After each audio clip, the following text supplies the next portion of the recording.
Pallavi recording studio Maheshpur Khagaria.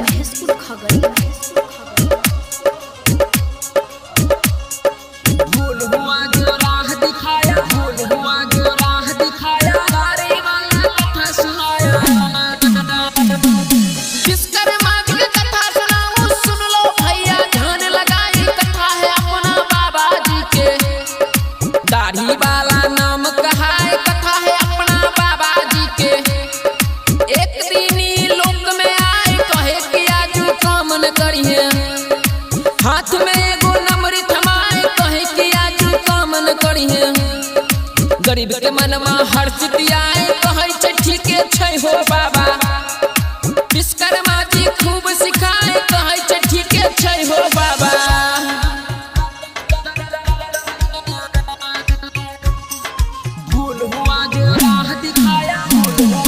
पैसा लेके काम पे चला गया, कुछ ना उनको समझ में आए बात काट के बाबा जी के। पैसा को उछले कमाए बात काट के बाबा जी के। तन मन में बूद लगाए दिन भर ऊ तो काम करत है। काम चक्कर में गया भुलाए पैसा के वो लोभ करत है। काम खत्म कर शाम के आए मिल गया राह में दाढ़ी वाला। तब गरीब को याद दिलाए कहे कि तू ना मानने वाला।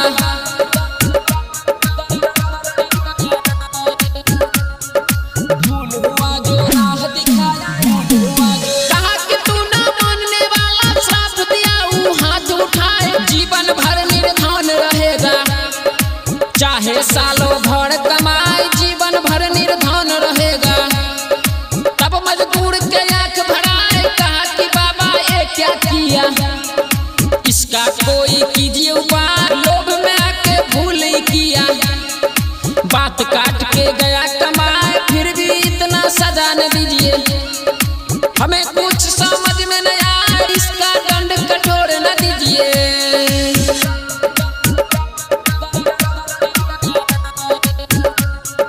भूल हुआ जो राह दिखाया, इसका दंड कठोर न दीजिए। ये कैसा दे दिया बलाए, श्राप दिया बाबा जी गायब।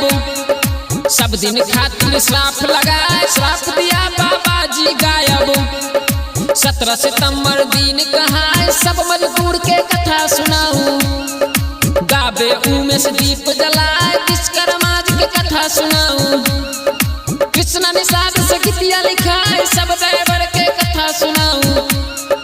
भूल हुआ जो राह दिखाया, दाढ़ी वाला कथा सुनाया।